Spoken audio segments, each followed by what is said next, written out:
Anyway, let's talk about this whack trade that I've been alluding to all. Did you have the trade up? I do still have the trade up here.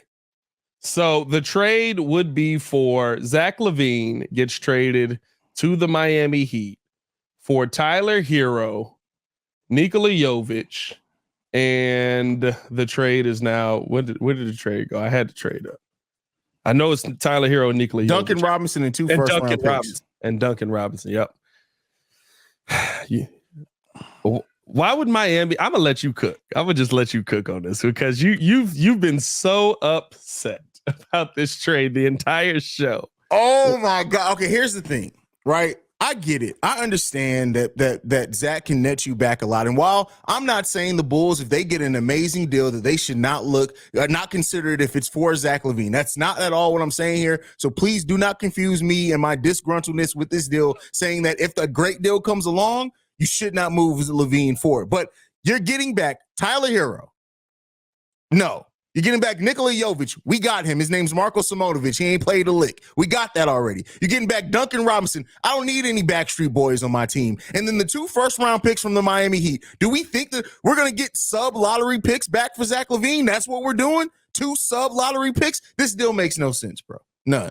And the Bleacher Report's Zach Buckley wrote this. Buckley, we got some beef, brother. We got beef. You buckling under the Buckley beef? Is that what you're telling me? Here's the tough part, right? It's one of those things to me that when I see this trade, if I'm trading Zach, I feel like I can do better.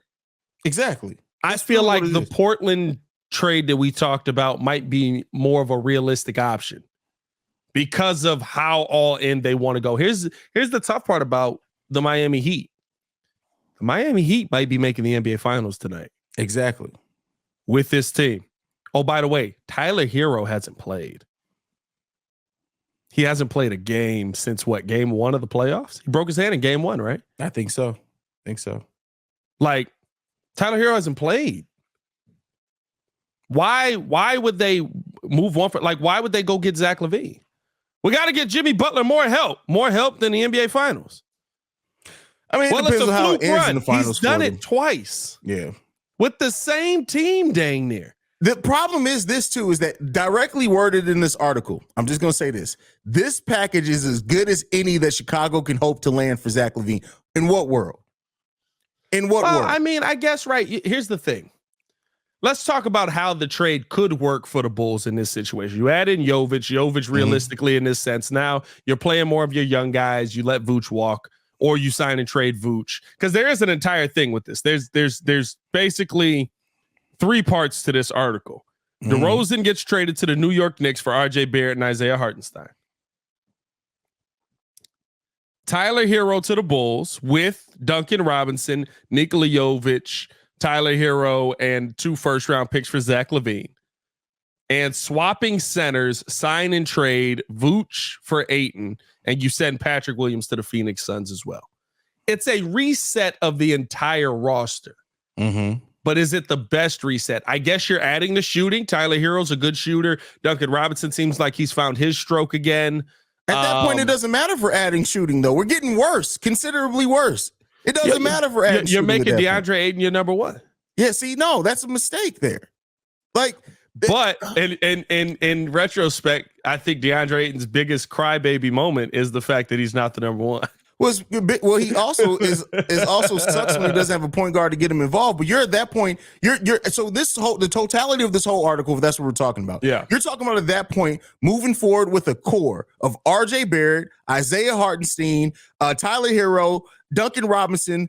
At that, we've already given up Patrick Williams in one of these trades, so you don't have P. Will. You got Dalen Terry and DeAndre Ayton, bruh. You'll be able to shoot. You'll be able to shoot. You know what I want to say, right? They're smoking something I can't say on. They're smoking Grady. That's what they are. They're smoking Grady. Oh. We'll let y'all figure it out. They smoking Grady from the quarter.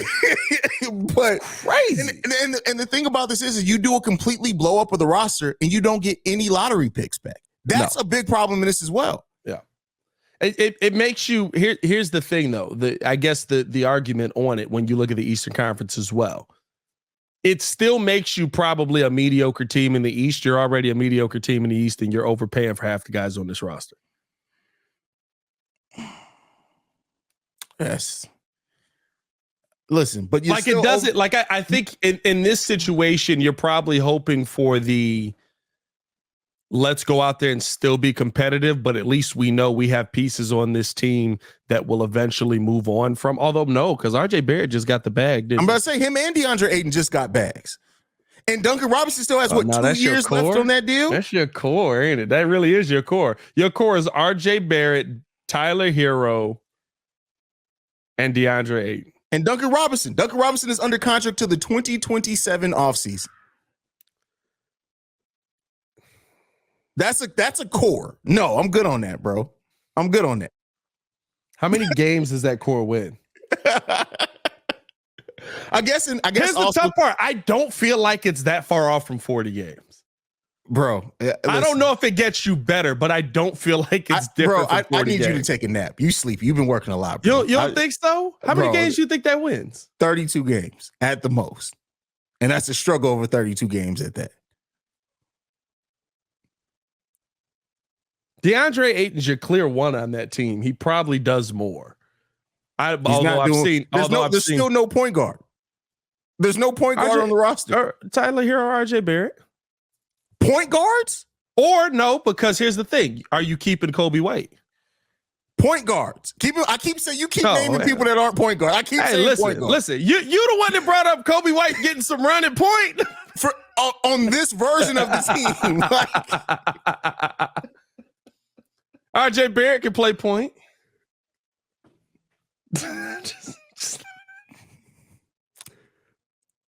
DeAndre Ayton can play point. I would assume was your de facto number. We your still point gonna guard get Gabe Vincent. We signed Gabe Vincent.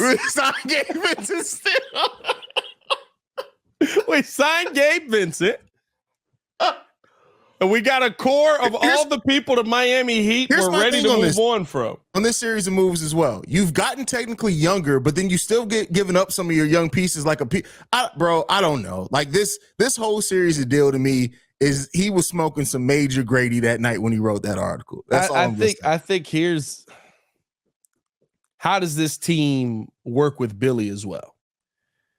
It's too big. It's too much size. That's hilarious. That's hilarious. Isaiah Hartenstein will never see the court. RJ Barrett will never see the court. Or RJ Barrett will be playing center. And DeAndre Ayton on the same team. Ayton, never see the court. You said RJ Barrett running point. RJ Barrett's running power forward the whole time. That's all it is. In this situation, the only thing that I think benefits you is the fact that DeAndre Ayton would finally get to play the 4, and you can put somebody else at the 5. Listen, I commend you for keep trying to find some positivity in this deal. You just said that it's a positive that DeAndre Ayton sees the 4, bro. DeAndre Ayton needs to be a 4. He's not DeAndre Ayton. No, he's not a 5. DeAndre Ayton needs to stop eating fofos. That's what he needs to stop doing. DeAndre Ayton to me is I forget who somebody said this about, but it applies to DeAndre Ayton so well. He's a small forward that was too stupid to stop growing.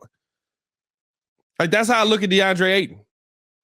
Like he's not a center. He shouldn't be down there guarding centers. He shouldn't be banging in the paint with these mugs. He's not a center. He's a 26% 3-point shooter for his career. Oh yeah, that's why you put him at the 4. Bro, this is the modern NBA. You have to shoot threes at least somewhat respectable to be a 4 in the NBA. Unless you're a backup 4. Yeah. There's a lot of bad 4s out there. Unless they just said now it's small forwards that's a 4. but they're not getting paid almost $30 million to be a bad 4. That's true. That's very true. Hey man, listen. I don't know, man. That's a tough trade. Buckley was smoking Grady's on that one, and that's all I got to say. I said what I got to say. That's a tough trade, man. That's a tough trade. It's one of those trades that it's like you made moves. I mean, like stuff happened. But that's the thing too. Even in this, they made a bunch of moves, but do you still feel like there's a direction in this? Like, what's the direction at that point? Well, I mean, you get first round picks back, which you lost your first round pick to San Antonio in 2025. I'm assuming there's a 2025 pick in there.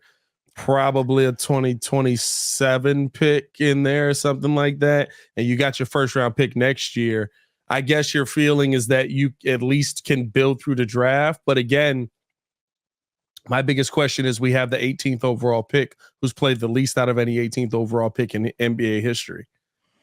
Are you going to play guys? There you go. Are you going to play guys? He probably is, honestly. Yeah. I'm done, bro. Like, that trade broke my brain, bro. Hey, man, follow us on everything at Locked On Bulls. You can follow me on everything at Pat the Designer. Y'all check on Haize in about an hour, bro. He going through it over here. Y'all can follow me at CEO Haize, the CEO Haize. And you can find me on Twitter, clowning Zach Buckley for smoking Grady's. But other than that, man, thank you so much for tuning in to another episode of Locked On Bulls. For Pat the Designer, I'm Haize. This is Locked On Bulls, man. We out, y'all. Peace. Spoken what?